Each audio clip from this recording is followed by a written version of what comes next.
Shalom, selamat pagi saudara-saudara yang kasih dalam Tuhan Yesus Kristus. Mari kita pagi hari ini kita kembali menyembah, memuji Tuhan. Mari sebelum kita siapkan hati kita, sebelum kita menyembah Dia, kita berdoa saudara yang kasih. Bapa dalam kerajaan surga, kami mengucap syukur Tuhan. Pagi hari ini kami boleh hadir di tengah-tengah hadirat-Mu, sekalipun kami berada di kamar kami, di rumah kami Tuhan. Tapi Shekinah glory Tuhan turun atas setiap hidup kami dimanapun kami berada. Kami mau mengucap syukur buat setiap keadaan kami Tuhan. Karena Engkau baik, sungguh amat baik dan teramat baik. Terima kasih Tuhan, inilah tubuh jiwa roh kami persembahkan sebagai persembahan yang hidup untuk kekudusan dan kemuliaan nama-Mu. Terima kasih Tuhan.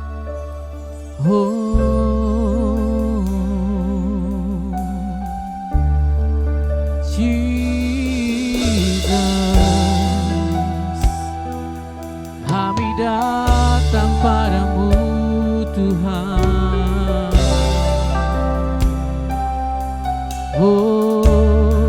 Katakan ku datang. Ku datang Tuhan dalam hadirat-Mu, berhiaskan kekudusan.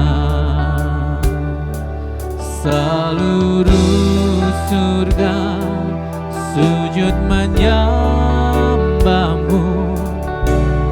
Ku tersungkur dan berseru, ku datang Tuhan dalam hadirat-Mu, berhiaskan kekudusan. Seluruh surga sujud menyembah-Mu.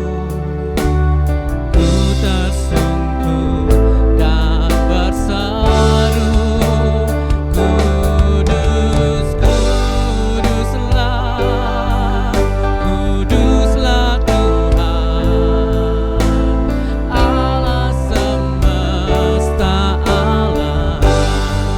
Oh Kudus, Kuduslah Tuhan, surga bumi menyembah. Kami datang padamu Tuhan. Ku datang Tuhan dalam hadirat-Mu, berhiaskan kekudusan. Seluruh surga datang menyembah-Mu. Ku tersungkur dan berseru, Kudus, Kuduslah. Mari angkat tangan saudara, katakan Kudus, Kuduslah Tuhan. Oh Allah semesta alam. Kudus, Kuduslah, Kuduslah Tuhan, surga bumi menyembah. Kudus, Kuduslah, Kuduslah Tuhan, Allah semesta alam. Kudus, Kuduslah, Kuduslah Tuhan, surga bumi menyembah. Kuduslah, Kudus, Kuduslah, Kuduslah Tuhan, Allah semesta alam. Kudus, Kuduslah, Kuduslah Tuhan, surga bumi menyembah. Surga bumi menyembah-Mu.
Engkau yang kudus Tuhan, Engkau yang kudus.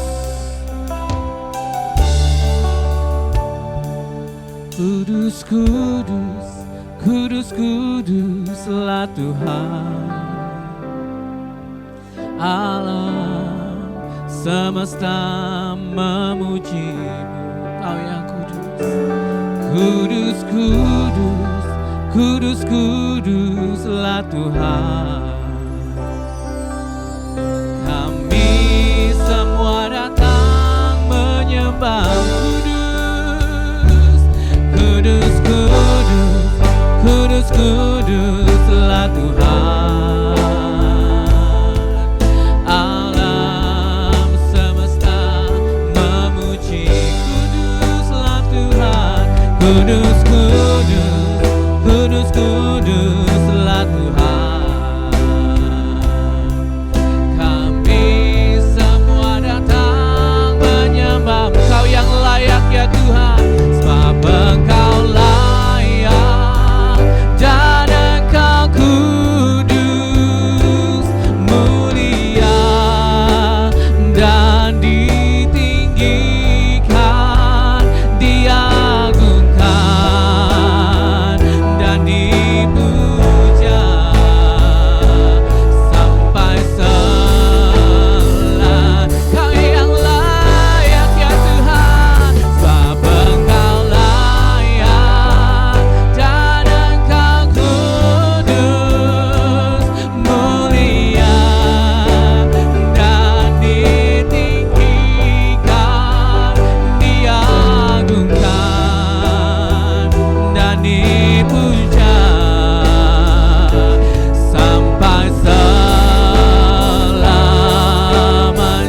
Kau yang layak, oh layak dipuji, disembah.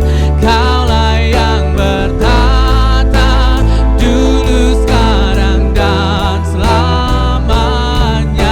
Raja atas segala raja, namamu besar termulia. Kau yang layak, oh, layak dipuji, disembah. Kaulah yang bertata dulu, sekarang dan selamanya. Raja atas segala raja, namamu besar termulia, namamu besar termulia, namamu besar termulia.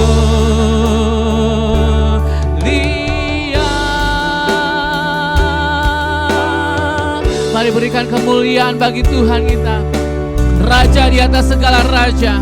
Dia yang layak terima pujian, Dia yang layak terima keagungan, hormat, kemuliaan. Dia yang berkuasa atas Indonesia, Dia yang berkuasa atas hidupmu, Dia yang berkuasa dan sanggup menolong dan memulihkan hidupmu. Terima kasih Tuhan, terima kasih ya Tuhan, terima kasih. Biar korban pujian ini Tuhan menjadi dupa yang harum di hadapan-Mu, dan kami siap memuji dan membesarkan nama-Mu. Kami yakin dan percaya Tuhan Kau hadir di tengah-tengah hidup kami, dan Kau siap bekerja dan melakukan sesuatu yang dahsyat dalam hidup kami. Terima kasih Tuhan. Mari semua umat yang siap memuji Tuhan katakan amin. Shalom saudara yang kasih, sama-sama katakan bersama dengan saya, tahun 2020 adalah tahun mujizat perkataan. Amin saudara yang kasih, hari-hari ini banyak penyakit, tapi kita bertahu bahwa Tuhan adalah Tuhan yang menyembuhkan. Amin. Dia adalah Jehovah Rafa.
kasih. Amin.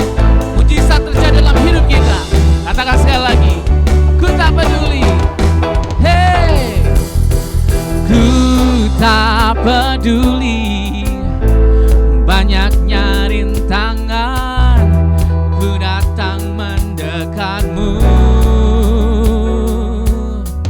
Ku tak peduli beratnya sakitku, kaulah penyembuhku. Katakan, hey, asal ku jamah saja jubahmu, ku akan sembuh, ku akan sembuh. Asal percaya saja padamu, mujizat pasti terjadi. Asal ku jamah saja jubahmu, ku akan sembuh, ku akan sembuh. Asal percaya saja padamu, mujizat pasti terjadi. Kita percaya Dialah penyembuh kita. Dia adalah Jehovah Rafa. Dia sanggup menyembuhkan segala sakit penyakitmu. Oh, Engkau Allah penyembuh, Engkau Jehovah Rafa, Engkau Allah penyembuhku. Engkau Allah penyembuh, Engkau Jehovah Rafa, Engkau Allah penyembuhku. Hey, Engkau Allah penyembuh, Engkau Jehovah Rafa, Engkau Allah penyembuhku. Engkau Allah penyembuh, Engkau Jehovah Rafa, Engkau Allah penyembuhku.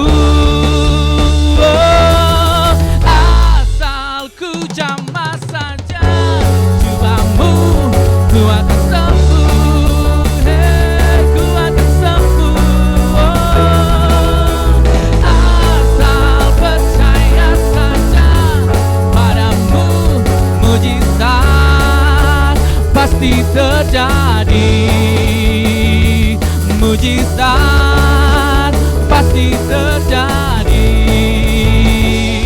Mujizat pasti terjadi. Kami percaya ada kesembuhan buat bangsa Indonesia. Kami percaya bahwa Indonesia akan keluar dari krisis ini. Kami percaya ada pemulihan buat bangsa kami. Katakan, hey, karena ada kebangkitan yang besar, karena ada pemulihan di negeri kami, karena ada kebangkitan yang besar, yang berseru kepada Yesus diselamatkan. Hey, karena ada kebangkitan yang besar, karena ada kesembuhan, karena ada kesembuhan di Indonesia, karena ada kebangkitan yang besar, yang berseru kepada Yesus diselamatkan. Karena ada kebangkitan, karena ada kebangkitan yang besar, karena ada pemulihan di Indonesia, karena ada kebangkitan yang besar, yang berseru kepada Yesus diselamatkan, yang berseru kepada Yesus diselamatkan, yang berseru kepada Yesus diselamatkan. Diselamatkan. Beri kemuliaan bagi Raja di atas segala raja. Haleluya. Terima kasih Tuhan, kami telah menaikkan pujian kami di hadapan-Mu. Mari siapkan hati kami Tuhan, untuk kami boleh mendengarkan kebenaran firman. Kami percaya bahwa ada mujizat terjadi buat bangsa kami, ada mujizat terjadi buat kehidupan kami. Karena Engkau sedang bekerja Tuhan. Engkau sedang bekerja. Ya Rama ya Shikata. Terima kasih Tuhan. Oh, I believe in miracle. I see a soul set free, miraculous, the changing one, redeemed through Calvary.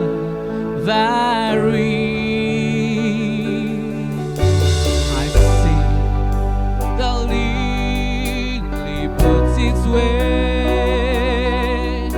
up to the stubborn soul. I believe in miracle, for I believe in God. Kami percaya kepada mujizat Tuhan. I believe in miracle. I see a soul set free, miraculous,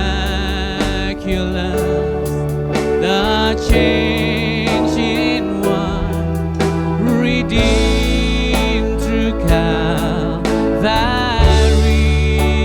I see the lily, I see the lily puts its way up through the stubborn soul. I believe in miracle, for I believe in God. I saw the lily, I see the lily puts its way up through the stubborn soul. I believe in miracle, for I believe in God. I see the lily, I see the lily puts its way up through the stubborn soul.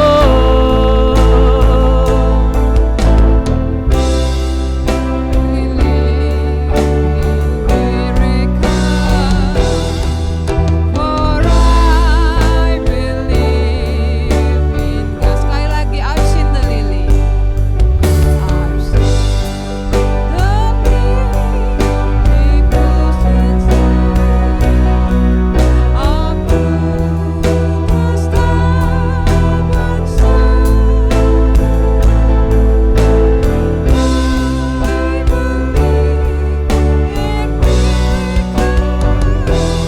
believe in God, for I believe in God, for I believe in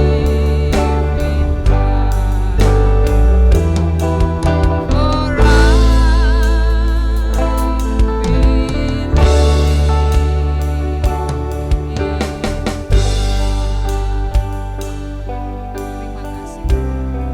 Kami percaya ada mujizat setiap hari yang Kau sediakan bagi kami.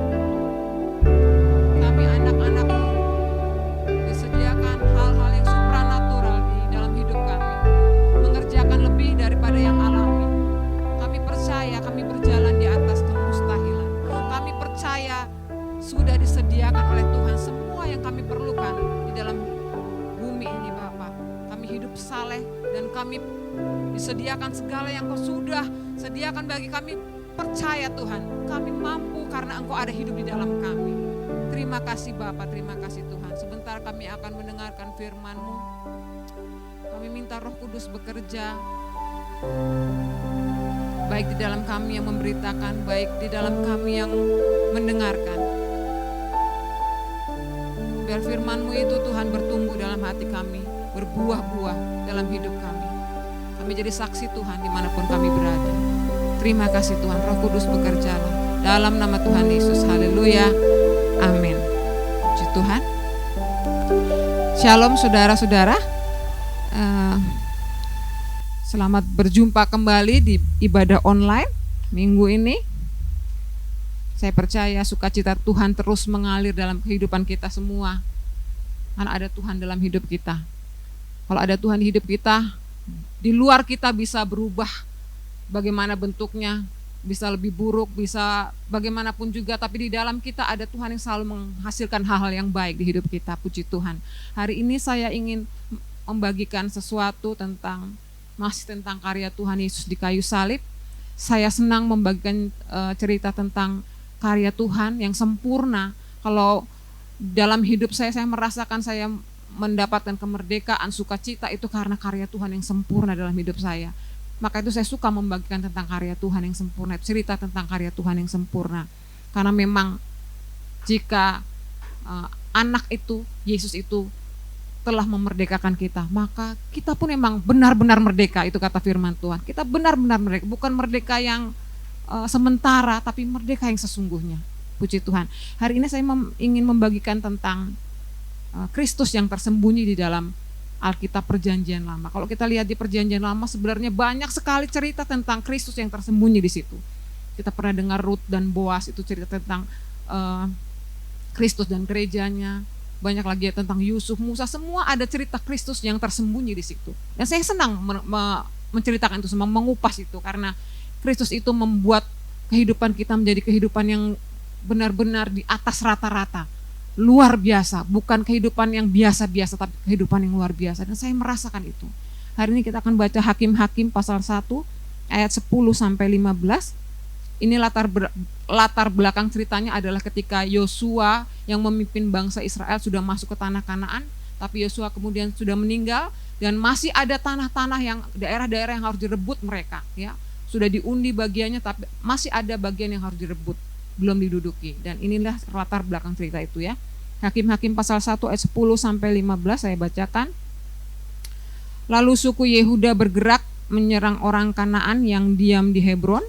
Nama Hebron dahulu adalah Kiryat Arba, dan memukul kalah Sesai, Ahiman, dan Talmai. Dari sana mereka bergerak menyerang penduduk Debir. Nama Debir dahulu adalah Kiryat Sefer.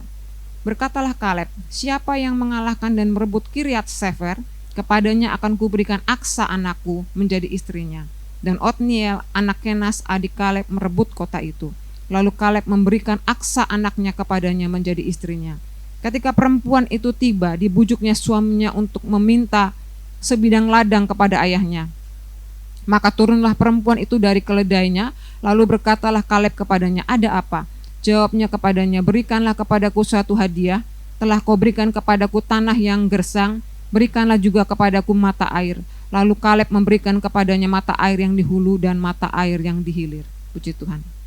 Waktu saya dapat tertarik untuk membahas ini waktu saya membaca bacaan Alkitab saya harian. Saya ketemu cerita ini sebenarnya cerita yang luar biasa, saudara, ya. Ceritanya singkat tapi sebenarnya ada hal-hal yang tersembunyi di situ, ya. Kalau kita lihat di sini, Aksa itu adalah anak dari Kaleb. Saudara tahu Kaleb itu siapa? Kaleb dan Yosua adalah dua orang yang dari generasinya bisa masuk ke tanah Kanaan, sedangkan orang-orang lain di generasinya itu mati semua di padang gurun. Hanya dua orang ini, Yosua dan Kaleb. Dan Kaleb punya anak yang namanya Aksa di sini. Dan pada saat itu suku Yehuda, karena Kaleb itu dari suku Yehuda, ingin merebut namanya tanahnya itu, daerah namanya Kiryat Sefer, ya. Dan dia bikin sayembara, siapa yang mengalahkan dan merebut Kiryat Sefer, kepadanya akan kuberikan Aksa anakku menjadi istrinya, ya. Jadi Aksa dijadikan hadiah. Makanya saya kasih judul sharing saya hari ini adalah seorang atau sebuah hadiah, tapi yang diberi hadiah, hadiah yang diberi hadiah, ya. Aksa itu adalah hadiah, ya, yang diberikan kepada Otniel, karena Otniel yang berhasil merebut Kiryat Sefer atau Debir ini, dan Aksa menjadi istri dari Otniel, ya. Jadi Aksa menjadi hadiah. Ya.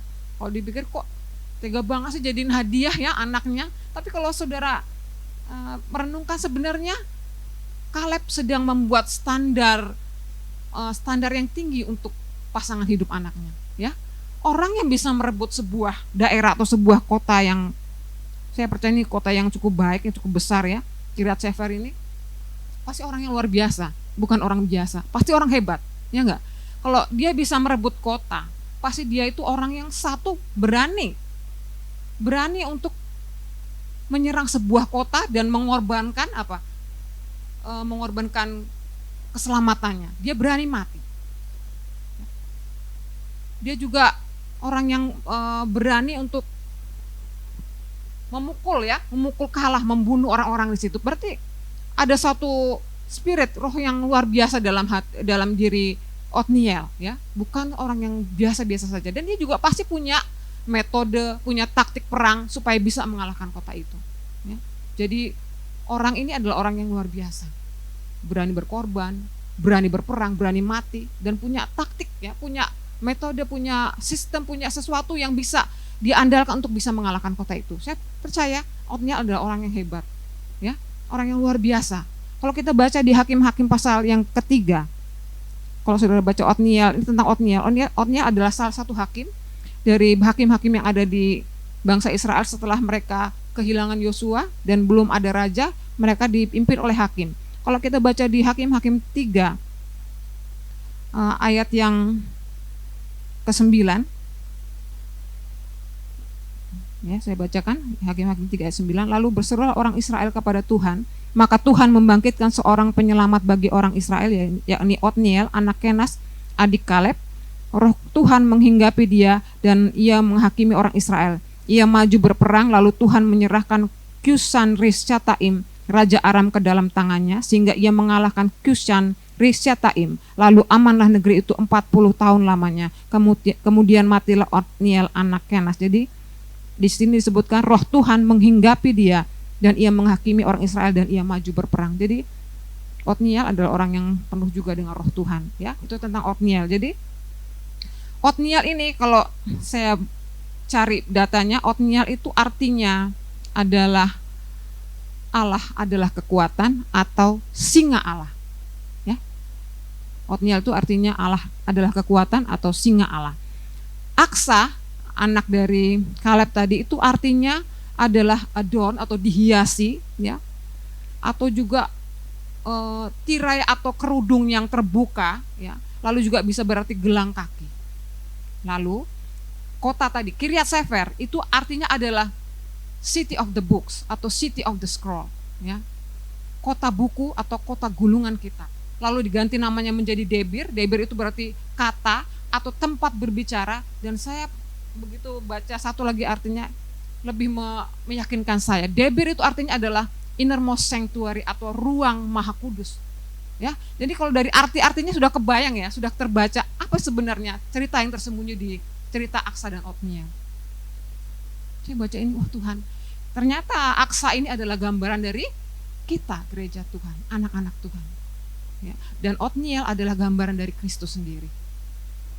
Dia merebut kota itu, dalam arti rohaninya adalah dia mengalahkan iblis sebagai musuh-musuh kita dan musuh Allah, mengalahkan iblis dan dosa dan mengalahkan maut, lalu memberikan kemenangannya kepada kita, ya.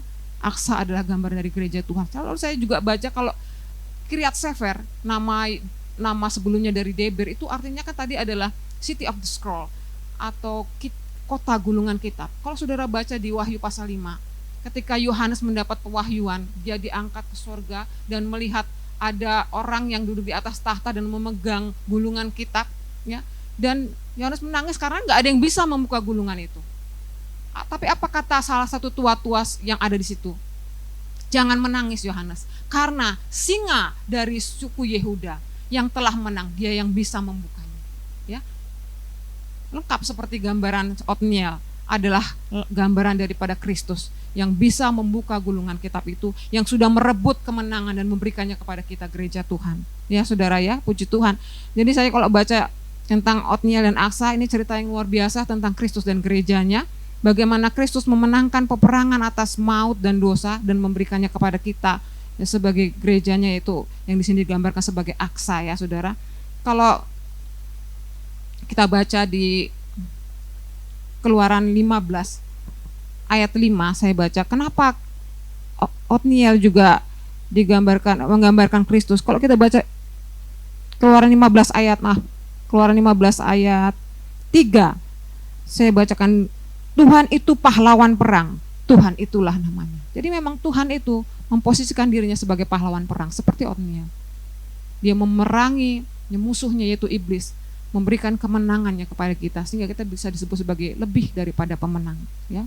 Yang berperang Tuhan, tapi kita yang menikmati kemenangan itu. Puji Tuhan. Lalu kita buka Kolose 2 ayat 15 saudara.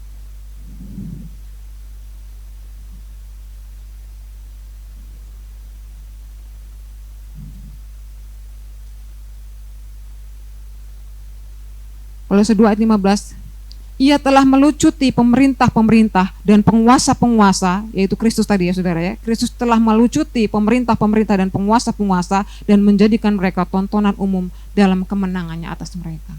Tepat sekali seperti yang dilakukan Otniel adalah gambaran daripada Kristus. Lalu kalau aksa saudara, aksa itu menjadi hadiah ketika Otniel sudah memenangkan Kiryat Sefer atau Deber itu. Dia menjadi hadiah.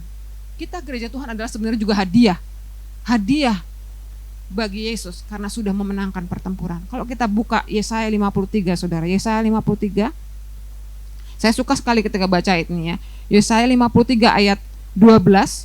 Jadi kalau kita baca dari awal Yesaya 53 adalah cerita tentang nubuatan Yesaya tentang pengorbanan Kristus di kayu salib, yang di situ judulnya adalah hamba Tuhan yang menderita. Jadi setelah saudara bisa baca di rumah nanti ya, setelah dia menanggung penyakit kita, memikul kesengsaraan kita ya, dia tertikam lalu dikuburkan di antara orang-orang fasik, dan di bawahnya Tuhan Yesaya menyebutkan reward yang diberikan kepada Tuhan Yesus ketika dia sudah menyelesaikan pekerjaannya. Ayat 12, sebab itu aku akan membagikan kepadanya orang-orang besar sebagai rampasan, dan ia akan memperoleh orang-orang kuat sebagai jarahan, yaitu sebagai ganti karena ia telah menyerahkan nyawanya ke dalam maut, dan karena ia terhitung di antara pemberontak-pemberontak. Sekalipun ia menanggung dosa banyak orang dan berdoa untuk pemberontak-pemberontak. Jadi saudara, Tuhan Allah Bapa di surga membagikan kepada Yesus orang-orang besar sebagai rampasan, dan ia akan memperoleh orang-orang kuat sebagai jarahan. Siapa orang-orang besar dan orang kuat itu?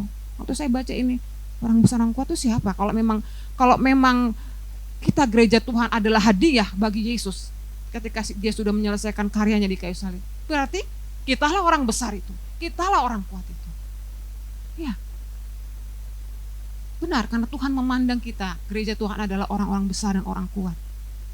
Itu mengapa Yoel 3 ayat 10 mengatakan, biarlah yang tak berdaya mengatakan aku pahlawan. Dalam bahasa Inggrisnya lebih jelas lagi, let the weak say I am strong. Kalau kita mengatakan, aku kok dibilang orang besar, orang kuat, aku nih orang lemah, aku orang kecil. Tapi Tuhan mengatakan biarlah yang lemah berkata, aku kuat. Karena begitulah Tuhan memandang kita. Kita ini gerejanya dipandang Tuhan sebagai orang yang besar dan orang yang kuat. Kenapa? Karena bukan kekuatan kita yang kita andalkan. Ya. Filipi 4 ayat 13. Segala perkara dapat kutanggung dalam Dia memberikan kekuatan kepadaku. Atau Efesus 6 ayat 10. Akhirnya saudara-saudara hendaklah kamu kuat di dalam Tuhan, di dalam kekuatan kuasanya. Jadi bukan kekuatan kita saudara. Begitulah Tuhan memandang kita. Saudara ingat waktu Gideon didatangi oleh seorang malaikat Tuhan. Masih ada di Hakim-Hakim juga ceritanya. Waktu Gideon sedang mengirik gandum tapi di pemerasan anggur. Kenapa? Kan mereka takut sama orang Midian. Mereka dalam jajahan orang Midian. Orang Midian itu suka merampas hasil bumi mereka. Jadi kalau mereka sedang mengirik gandum itu sembunyi di pemerasan anggur. Ya, jadi waktu itu malaikat Tuhan datang kepada Gideon. Dan apa kata malaikat Tuhan kepada Gideon? Kita baca ayatnya saja ya supaya kita lebih jelas. Hakim-Hakim, masih Hakim-Hakim tadi saudara ya.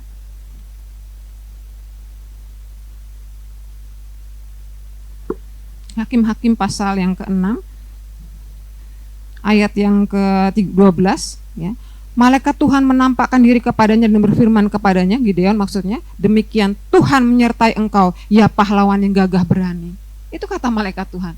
Tuhan menyertai engkau, ya pahlawan yang gagah berani. Padahal Gideon tuh lagi ketakutan ya, sedang was-was, merasa dirinya kecil ya, tapi malaikat Tuhan mengatakan Tuhan menyertai engkau, ya pahlawan yang gagah berani, dan kemudian dia menyampaikan pesan Tuhan untuk menyelamatkan Israel dari Midian.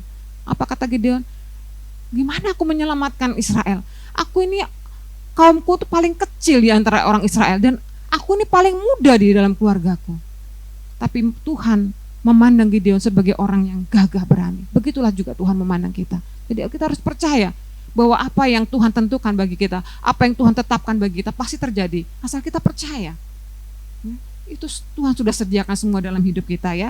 Itu mengenai rampasan atau jarahan orang kuat yang diberikan kepada Yesus, dan Aksa diberikan kepada Otniel sebagai hadiah ya. Kalau kita membaca di dalam 1 Korintus 3 ayat 23, itu berbicara tentang kita ini miliknya Tuhan, kita inilah milik Kristus. Atau 1 Korintus 6 ayat 20 mengatakan kamu telah dibeli dan harganya telah lunas dibayar. Berarti kita sama seperti Aksa menjadi milik Otniel, kita menjadi milik Kristus. Persis seperti itu. Setelah Otniel memenangkan Kiryat Sefer atau Debir, dia mendapatkan Aksa. Ketika Tuhan Yesus sudah mengalahkan musuh-musuhnya di kayu salib, dia mendapatkan kita sebagai gereja Tuhan. Kita adalah hadiah bagi Tuhan. Tapi saudara, jangan berhenti di situ saja, karena kita juga akan mendapat hadiah dari Tuhan, karena kita sudah menjadi hadiah. Jadi kita adalah hadiah yang mendapat hadiah, saudara ya. Puji Tuhan, kita melihat lagi bagaimana Aksa mendapat hadiah. Kita buka tadi Hakim-Hakim, pasal balik ke Hakim-Hakim 1 tadi. Ayat 14 ya. Mulai dari ayat 13, dan Otniel anak Kenas adik Kaleb merebut kota itu, lalu Kaleb memberikan Aksa anaknya kepada menjadi istrinya. Ketika perempuan itu tiba, dibujuknya suaminya untuk meminta sebidang ladang kepada ayahnya. Maka turunlah perempuan itu dari keledainya, lalu berkatalah Kaleb kepadanya, ada apa? Jawabnya kepadanya, berikanlah kepadaku suatu hadiah. Telah kau berikan kepadaku tanah yang gersang, berikanlah juga kepadaku mata air. Lalu Kaleb memberikan kepadanya mata air yang di hulu dan mata air yang di hilir. Jadi setelah Aksa menjadi istri Otniel, dia mendapatkan keberanian untuk menghadap bapaknya Kaleb untuk meminta sebidang, untuk meminta mata air ya. Karena tadinya tanahnya itu kering, dan Kaleb memberikan dia mata air yang di hulu dan mata air yang di hilir ya. Jadi Aksa mendapatkan keberanian ketika dia sudah menikah dengan Otniel ya, untuk meminta mata air kepada ayahnya, karena tanahnya miliknya sendiri itu kering. Kalau kita baca Ibrani 4 ayat 16, saudara, saya kemarin juga bagikan ayat ini, Ibrani 4 ayat 16.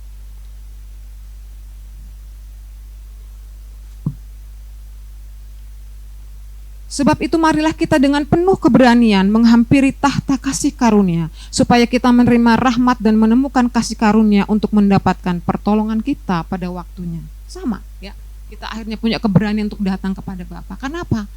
Karena dosa kita sudah diampuni. Kita ini sudah dibenarkan Tuhan. Di mata Tuhan kita ini orang benar. Posisi kita adalah orang yang benar, sehingga kita berani menghadap Tuhan Bapa kita di surga untuk Tuhan, aku perlu ini, aku perlu itu ya. Kita punya keberanian, dan kita anak-anak Tuhan gak perlu lagi merasa gak layak mendapatkan sesuatu yang seharusnya jadi bagian kita.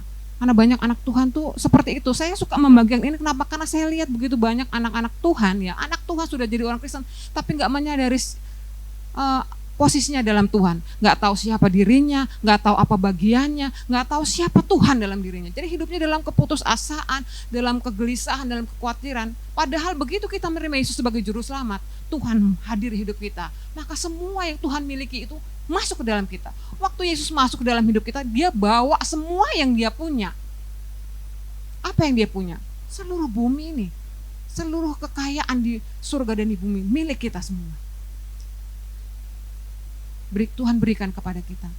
Jadi kita nggak perlu lagi, bukan kita nggak perlu minta, tapi kita minta, seperti Aksa juga minta tapi dengan keyakinan bahwa kita akan menerima. Saya sudah juga pernah bagian ilustrasi di sini, kalau kita minta sama Tuhan tuh kita nggak perlu lagi minta, Tuhan tolong itu sampai teriak-teriak nangis, nggak perlu lagi saudara. Karena apa yang sudah perlukan itu sudah jadi bagian kita. Sama seperti ketika seorang anak pulang ke rumahnya minta makan sama mamanya, mah makan dong gitu ya. Cuma gitu aja perlu memintanya, nggak perlu tuh mama tolong berikan aku makan, nggak perlu lagi. Kalau kita begitu pasti mama kita bingung, pasti ada yang salah dengan anak ini. Kenapa dia makan minta makan, kenapa mesti begitu? Kenapa mesti harus menghibah-hibah? Kan itu bagian dia sudah aku sediakan di meja. Sama seperti Tuhan juga seperti itu. Apa yang sudah perlukan sudah Tuhan sediakan. Ya, kalau dikatakan tadi dia meminta mata air yang di hulu dan mata air yang di hilir, ini bicara tentang banyak air ya. Air itu bicara tentang kehidupan, berkat Tuhan. Hulu dan hilir berarti banyak mata air. Mata air pada zaman itu memang sesuatu yang sangat berharga. Sampai kita baca dulu Ishak yang memperebutkan mata air. Kenapa? Karena memang sangat berharga. Ya.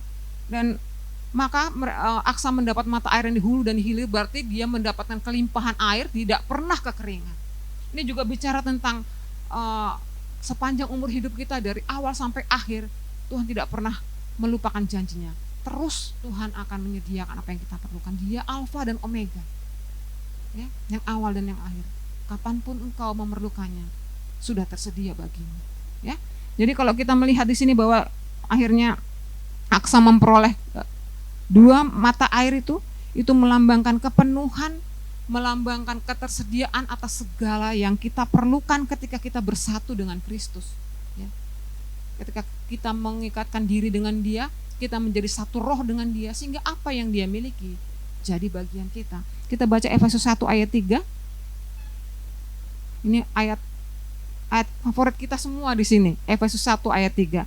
Jadi kita suka pakai ayat ini karena memang inilah bagian yang ditentukan Tuhan bagi kita. Efesus 1 ayat 3 mengatakan, terpujilah Allah dan Bapa Tuhan kita Yesus Kristus, yang dalam Kristus telah mengaruniakan kepada kita segala berkat rohani di dalam sorga. Segala, bukan sebagian, bukan separuh, tidak, segala berkat rohani. Berkat rohani berarti asalnya dari Bapa, asalnya dari Tuhan. Kalau kita baca juga arti dari berkat itu adalah, kalau bahasa aslinya itu eulogia, artinya perkataan yang baik. Tuhan sudah menyiapkan semua yang baik bagi kita. Dia selalu berkata yang baik tentang kita. Seperti tadi, hai pahlawan yang gagah berani, hendaklah yang lemah berkata aku kuat. Kalau kita, berarti kita ini bukan berarti kita dalam keadaan baik terus, tapi Tuhan mengatakan yang baik setiap waktu dalam hidup kita. Artinya kalau kita dalam keadaan sakit, Tuhan berkata engkau telah sembuh anakku. Kalau kita dalam keadaan kekurangan, Tuhan mengatakan kelimpahan menjadi bagianmu, ya. Tapi semua itu hanya di dalam Kristus. Yang dalam Kristus dikatakan tadi. Begitu juga kalau kita sakit dikatakan pasti ada dalam Kristusnya. Oleh bilur-bilurnya atau Kristus kamu telah sembuh. Apalagi dalam masalah keperluan kita, kecukupan kita, misalnya kita dalam keadaan kebutuhan, Tuhan mengatakan Allahku akan memenuhi keperluanmu menurut kekayaan dan kemuliaan dalam Kristus. Itu semua dalam Kristus. Jadi kalau kita di dalam Kristus, maka semua yang kita perlukan Tuhan sudah cukupkan. Ya, dari mata air yang di hulu dan mata air yang hilir menjadi bagian komplit sekali. Ya, bahkan Kolose 2 ayat 10 kalau tidak salah mengatakan kamu itu, kita baca aja ya saudara ya. Ini ayat kesukaan saya, tapi kalau saya lebih suka di bahasa Inggrisnya. Kolose 2 ayat 10 mengatakan, dan kamu telah dipenuhi di dalam Dia. Dialah kepala semua pemerintah dan penguasa. Kalau bahasa Inggrisnya tuh bukan kamu dipenuhi, tapi kamu tuh complete in Him. Kamu sempurna, gak perlu apa-apa lagi. Makanya saudara di dalam Tuhan, saudara gak perlu lagi repot-repot cari kesenangan di luar sana, cari kepuasan di luar sana ya. Kalau ada banyak orang Kristen yang mungkin masih cari hal-hal yang tidak sesuai dengan firman Tuhan di luar sana, seperti narkoba atau rokok atau segala macam yang sebenarnya gak perlu saudara cari. Berarti saudara gak mengerti firman Tuhan, gak mengerti bagian saudara dalam Tuhan. Karena sebenarnya kita sudah sempurna di dalam Tuhan. Semua yang Tuhan sediakan ada di dalam diri saudara. Kita buka di dalam Yohanes 4 saudara. Yohanes 4 ayat, banyak ayatnya ya, gak apa-apa saudara ya. Yohanes 4, ini ketika Tuhan Yesus berbicara dengan perempuan Samaria.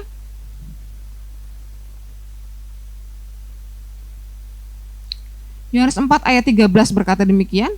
Jawab Yesus kepadanya, barang siapa minum air ini, ia akan haus lagi. Maksudnya dia sedang ada di pinggir sumur Yakub itu. Tetapi barang siapa minum air yang akan kuberikan kepadanya, ia tidak akan haus untuk selama-lamanya. Sebaliknya air yang akan kuberikan kepadanya akan menjadi mata air di dalam dirinya yang terus-menerus memancar sampai kepada hidup yang kekal. Terus-menerus memancar. Yohanes 7 ayat yang ke-38 mengatakan, barang siapa percaya kepadaku seperti yang dikatakan oleh kitab suci, dari dalam hatinya akan mengalir aliran-aliran air hidup. Jadi dalam hati kita Tuhan tempatkan rohnya, ya. Jadi ini sebenarnya bicara tentang Tuhan di dalam kita, ya, melalui Roh Kudus. Dia ada di dalam hidup kita dan memampukan kita, memberikan kita kemampuan untuk melakukan hal-hal di luar batas kemampuan jasmani kita. Kita memiliki kemampuan supranatural di dalam Tuhan. Sehingga tidak ada yang bisa membatasi kita. Kita tidak terbatas di dalam Tuhan. Karena ada Tuhan di dalam hidup kita. Ada roh Tuhan dalam hidup kita. Menjadi mata air yang terus-menerus memancar sampai kepada hidup yang kekal. Puji Tuhan, saudara. Jadi sebenarnya kalau kita tahu bagian kita di dalam Tuhan, karena Tuhan telah memberikan dirinya ke dalam hidup kita, hadiah yang terbesar bagi kita adalah Tuhan di dalam hidup kita. Kalau Tuhan ada di dalam hidup kita, komplit kita semuanya. Tidak perlu apa-apa lagi, semua sudah ada di dalam hidup kita. Kalau kita tahu, orang yang tahu siapa dirinya akan berjalan dalam kepenuhan atas semua yang sudah Tuhan sediakan bagi kita. Tapi kalau orang yang nggak tahu dirinya, dia akan berjalan dalam keraguan, ketidakpercayaan, kemarahan, kekecewaan. Coba kita lihat satu contoh, Lukas 15, saudara ya. Lukas 15 ayat ini cerita tentang anak yang hilang. Anak yang sulung ketika adiknya pulang dari menghabiskan harta, ya, berfoya-foya di luar sana, ketika habis sudah nggak punya apa-apa, terus makan ampas makanan babi. Akhirnya dia memutuskan untuk pulang jadi karyawan ayahnya, ya. Tapi begitu pulang ayahnya malah senang, ya, nggak marahin, tapi malah kasih kasut baru, jubah baru, cincin, diberikan pesta. Dan ketika kakaknya pulang, kakaknya cemburu, iri, ya. Kenapa anak yang sudah menghabiskan semuanya ini malah diberikan penghargaan seperti itu, ya. Lalu di ayat 29 saya bacakan, ya. Mulai ayat 28. Maka marahlah anak sulung itu dan ia tidak mau masuk. Lalu ayahnya keluar dan berbicara dengan dia. Tetapi ia menjawab ayahnya, katanya, telah bertahun-tahun aku melayani Bapa dan belum pernah aku melanggar perintah Bapa. Tapi kepadaku belum pernah Bapa memberikan seekor anak kambing untuk bersukacita dengan sahabat-sahabatku. Tapi baru saja datang anak Bapa yang telah memboroskan harta kekayaan Bapa bersama-sama dengan pelacur-pelacur. Maka Bapa menyembelih anak lembu tambun itu untuk dia, kata ayahnya kepadanya. Jadi untuk kita semua ini, saudara, yang tidak menyadari posisi saudara dalam Tuhan, coba renungkan ayat ini. Anakku, engkau selalu bersama-sama dengan aku dan segala kepunyaanku adalah kepunyaanmu. Wow, ya. Kalau saya baca ayat ini mungkin lebih lebih luasnya lagi, mungkin bapaknya, hello anakku, kamu gak sadar selama ini apa yang aku punya itu kamu punya. Kenapa kamu merengut? Kenapa kamu bersungut-sungut bilang aku gak pernah bersuka cita, aku sedih terus, ya. Kalau ayat tadi mengatakan, karena dia nggak tahu bagiannya dalam Tuhan, nggak tahu bagiannya di rumah bapaknya. Padahal bapaknya nggak pernah melarang, jangan kamu sembelih lembu ini, jangan kamu pesta-pesta, nggak pernah bapaknya melarang itu. Tapi karena anak itu selalu merasa dirinya sendiri, ya, tidak tahu bagiannya, dia berjalan dalam kemurungan, kekecewaan, ya. Tapi kalau kita melihat di sini, ya, bapaknya itu terus memberitahukan kepada dia apa yang saya bacakan lagi, anakku, engkau selalu bersama-sama dengan aku dan segala kepunyaanku adalah kepunyaanmu. Tuhan ada di dalam kita, maka segala yang Tuhan miliki adalah milik kita. Jadi kita nggak perlu lagi khawatir, semua yang kita perlukan sudah ada di dalam kita. Maka saya suka katakan, kehidupan kekristenan itu sebenarnya bukan meraih yang di luar sana yang belum tercapai, belum kita berusaha meraih kesejahteraan, berusaha meraih kesembuhan di luar sana jauh. Sebenarnya bukan itu. Kehidupan kekristenan itu sebenarnya mengeluarkan apa yang sudah ada di dalam hidup saudara, di dalam saudara. Keluarkan, ya.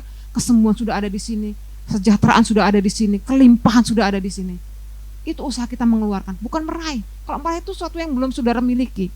Kalau mengeluarkan, itu sudah ada yang dalam hidup saudara. Ya, puji Tuhan. Jadi Aksa mendapat hadiah yang luar biasa, mata air yang di hulu dan di hilir, yang berarti adalah kelimpahan, kehidupan. Dan mata air itu adalah sebenarnya menggambaran adalah Tuhan sendiri yang menjadi sumber kehidupan kita. Sehingga dimanapun, apapun yang kita perlukan, Tuhan sudah menyediakannya. Aksa adalah seorang hadiah, ya, seorang yang dijadikan hadiah, tapi kemudian mendapat hadiah yang lebih besar daripada yang dia miliki. Yang tadinya dia miliki apa? Tanah kering. Begitulah hidup kita sebelumnya di dalam Tuhan. Hidup kita di luar Tuhan adalah seperti tanah yang kering, ya, kering, ya, nggak punya air, ya, nggak ada sesuatu yang bisa menghidupkan, nggak ada yang bisa ditanam bisa hidup. Tapi begitu mendapat mata air, maka apapun yang dia kerjakan menghasilkan kehidupan. Air melambangkan kehidupan. Maka kalau hidup Yesus itu diam ada di dalam hidup kita, ekonomi kita hidup, apalagi kesejahteraan kita hidup. Kita akan mendapatkan kehidupan, kesembuhan, kesehatan, semua yang kita kerjakan hidup. Karena mata air yang sempurna itu ada dalam hidup kita. Ya, puji Tuhan. Kalau mungkin saudara-saudara masih ada yang merasa kering hari ini, itu tanda saudara bahwa sebenarnya kita nggak mengerti apa yang menjadi bagian kita di dalam Tuhan, apa yang kita miliki dalam Tuhan. Oleh karena itu biarlah cerita tentang Aksa dan Otniel menggugah hati kita bahwa ya Tuhan sudah memberikan mata air yang di hulu dan hilir itu kepadaku. Tuhan sudah melimpahkan berkat-berkat yang melimpah itu kepadaku, sehingga tidak ada yang perlu kukhawatirkan lagi. Aku nggak perlu kecewa lagi seperti anak sulung tadi, tapi aku mengambil bagianku di dalam Tuhan. Apa yang jadi milik Tuhan adalah milikku. Ya saudara, sebagai ayat masih ada 2 ayat, 1 ayat Roma 10 ayat 9-10. Bagaimana kita bisa mengambilnya saudara? Adalah sama seperti bagaimana kita waktu menerima Yesus sebagai juru selamat. Sebab jika kamu mengaku, Roma 10 ayat 9-10, sebab jika kamu mengaku dengan mulutmu bahwa Yesus adalah Tuhan dan percaya dalam hatimu bahwa Allah telah membangkitkan dia dari antara orang mati, maka kamu akan diselamatkan. Karena dengan hati orang percaya dan dibenarkan, dan dengan mulut orang mengaku dan diselamatkan. Itu waktu kita menerima Yesus sebagai juru selamat, kita percaya dan mengaku. Sama juga semua yang Tuhan sediakan dalam hidup kita, modalnya adalah percaya dan mengaku. Saudara percaya, kalau sekarang mungkin ada dalam keadaan sakit, saudara harus percaya bahwa oleh bilur-bilur Yesus kamu telah sembuh. Dan mulai percaya. Setelah saudara percaya, mulai katakan, Tuhan Yesus, aku percaya oleh bilur-bilur Yesus aku telah sembuh. Engkau telah membayar kesembuhanku 2000 tahun yang lalu. Engkau telah membayar dosaku sehingga aku tidak perlu dihukum lagi, aku merdeka. Engkau telah menanggung sakit penyakitku, jadi aku sekarang tidak perlu sakit lagi. Apa yang sudah Tuhan tanggung 2000 tahun yang lalu, saudara tidak perlu lagi menanggungnya. Ya. Jadi yang saudara kerjakan adalah percaya dan mengaku. Apa saja yang sedang jadi masalah hidup saudara. Kalau ada dalam keadaan kekurangan, saudara tinggal percaya, Tuhan, Engkau sudah menyediakan mata air kehidupan yang terus memancar itu dalam hidupku. Berarti tidak ada lagi kekurangan. Aku percaya segala keperluanku sudah Engkau penuhi menurut kekayaan dan kemuliaan dalam Kristus Yesus. Aku percaya. Katakan itu setiap hari saudara. Percaya itu. Dan lihat hasilnya. Kelemahan orang-orang Kristen adalah tidak bertahan biasanya saudara. Saya baru seminggu percaya dan mengaku, mendeklarasikan, mana Tuhan gak kasih. Bertahan saudara. Bertahan sampai apa yang saudara doakan termanifestasi. Karena itu sudah jadi bagian kita. Jangan percaya bisikan-bisikan iblis. Jangan percaya tipuan-tipuannya yang mengatakan bahwa kita gak layak, kita gak punya itu semua. Percayalah firman Tuhan bahwa segala berkat rohani itu sudah menjadi bagian saudara di dalam Kristus. Puji Tuhan. Ayat yang terakhir, Yesaya 12 ayat 3. Yesaya 12 ayat yang ketiga mengatakan, saya bacakan dari ayat yang kedua, sungguh Allah itu keselamatanku, aku percaya dengan tidak gementar. Sebab Tuhan Allah itu kekuatanku dan mazmurku, Ia telah menjadi keselamatanku. Maka kamu akan menimba air dengan kegirangan, dari mata air keselamatan. Mata air keselamatan adalah bagian kita. Keselamatan di seluruh area hidup kita. Keselamatan dalam ekonomi kita, keselamatan dalam fisik kita, ya. Tuhan sudah sediakan. Timba, ambil itu. Menimba, berarti saudara mengambil yang sudah saudara miliki. Puji Tuhan. Biarlah cerita tentang Aksa dan Otniel ini membuah kita bahwa kita sudah memperoleh kemenangan di dalam Kristus. Dia sudah membayar dosa kita sehingga kita tidak perlu lagi menanggung hukuman. Dia sudah menanggung penyakit kita sehingga hari ini kita tidak perlu sakit lagi. Tuhan Yesus memberkati. Saya undang pemusik untuk maju ke depan. Kita akan menyanyi lagu Ku Akan Menang. Ya, saya suka lagu ini karena ini menunjukkan bagian kita dalam Yesus, bahwa kita tuh akan selalu menang. Tuhan sudah janjikan kemenangan itu. Tinggal kita raih, ambil apa yang saudara miliki, bagian saudara. Jangan biarkan iblis menggagalkan rencana Tuhan dalam hidup saudara. Karena di mata Tuhan, saudara adalah orang-orang besar dan orang kuat, orang yang gagah berani. Biarlah destiny yang Tuhan tetapkan dalam hidup kita jadi kenyataan.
janji-Mu adalah kelimpahan bagi kami. Hidup dalam segala kelimpahan. Kami percaya di dalam Engkau Tuhan, kami mengalami kelimpahan. Di dalam Kristus Yesus, segala keperluan kami tercukupi, kekayaan dan kemuliaan. Terima kasih Bapa. Terima kasih Tuhan Yesus buat karya-Mu yang indah di kayu salib. Biarlah mata air yang ada dalam hidup kami ini memancar terus, sehingga kami tidak merasa kekurangan lagi, kami tidak sakit lagi. Bahkan lebih dari itu, kami akan membagikan mata air hidup ini kepada orang-orang lain yang membutuhkan, sehingga ketika orang itu datang kepada kami, mereka dipuaskan. Kami membagikan kepada mereka kelimpahan, kesembuhan melalui kehidupan kami. Banyak orang akan disembuhkan, banyak orang akan diberkati. Kami akan menumpangkan tangan atas orang sakit dan orang itu sembuh. Itu janji-Mu bagi kami, tanda bagi kami yang percaya kepada-Mu. Dan itu pasti terjadi dalam hidup kami. Kami jadi alat Tuhan untuk memberkati banyak orang. Terima kasih Bapa, terima kasih buat firman-Mu. Biar itu termeterai dalam hidup kami dan terngiang-ngiang di telinga kami, hingga kami menjadi orang yang menang, dari kemenangan menuju kemenangan. Hidup kami penuh dengan kemenangan, karena kemenangan adalah bagian kami. Dalam nama Tuhan Yesus kami sudah berdoa dan mengucap syukur. Haleluya. Amin. Saya kembalikan kepada Allah.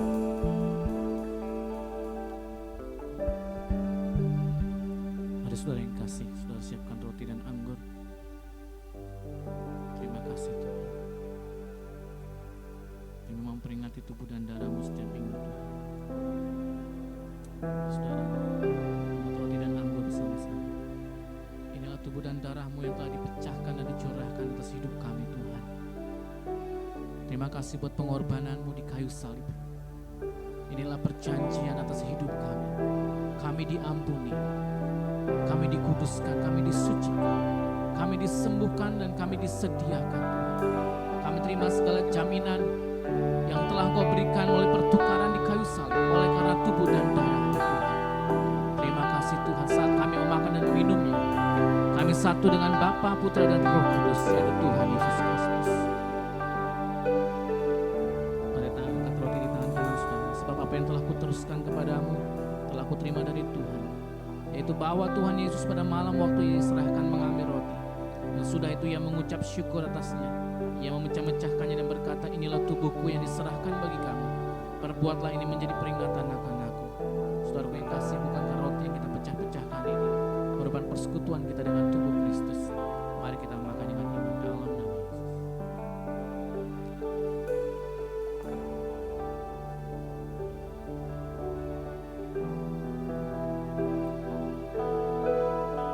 Kita angkat cawan di tangan kanan kita.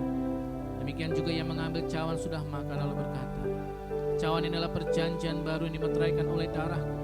Perbuatlah ini menjadi setiap kali kamu minumnya menjadi peringatan akan aku. Saudaraku yang kasih, bukankah cawan yang di atasnya kita mengucapkan syukur ini merupakan persekutuan kita dengan darah Kristus? Mari kita meminum dengan iman di dalam nama Yesus. Mari kita mengucap syukur. Tuhan, kami bersyukur di tengah-tengah keadaan yang sulit ini. Kami mau mengucapkan syukur Tuhan. Engkau rancangan-Mu yang terbaik Tuhan. Terima kasih Yesus.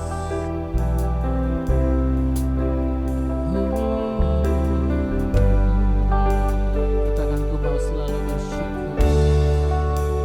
Ku mau selalu bersyukur. Selalu bersyukur. Kau Tuhan yang setia, yang selalu menolong. Ku mau selalu bersyukur. Selalu bersyukur. Kau Bapa-Ku yang setia. Ku mau selalu bersyukur. Selalu bersyukur. Kau Tuhan yang setia, yang selalu menolong. Ku mau selalu bersyukur. Selalu bersyukur. Kau Bapa-Ku yang setia. Mari saudara yang kasih, saudara persiapkan saudara yang terbaik dan kita akan memberikannya kepada Tuhan. Bersama-sama kita katakan, pada saat kami membawa persembahan, kami percaya pintu sorga terbuka dan berkat Tuhan telah dicurahkan. Saya menerima bisnis, pekerjaan, sekolah, dan kuliah yang terbaik. Keuntungan, bonus, dan aset dilipat gandakan. Semua transaksi dibuat berhasil. Customer lama dan baru serta koneksi ilahi Tuhan datangkan. Semua pembayaran dapat dilunasi. Kami memiliki rumah di bumi dan di surga. Menerima hadiah, kejutan, dan penghargaan dari Tuhan. Diberi jodoh bagi yang belum punya pasangan. Menjadi keluarga yang harmonis dan tidak ada kemandulan. Semua musuh, penyakit, dan kerugian dihalau dari dalam hidupku, keluargaku, pekerjaanku, dan bisnisku. Kami memberi persembahan dengan sukacita dalam nama Tuhan Yesus. Haleluya. Amin.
Tudung perlindungan darah Tuhan selalu tersedia atas hidupmu.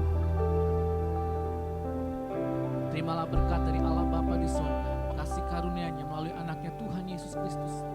Penghiburan yang manis beserta dengan Roh Kudus menyertai kita dari hari ini sampai Maranatha, Tuhan Yesus datang kembali yang kedua, bahkan sampai selama-lamanya. Dari semua umat ini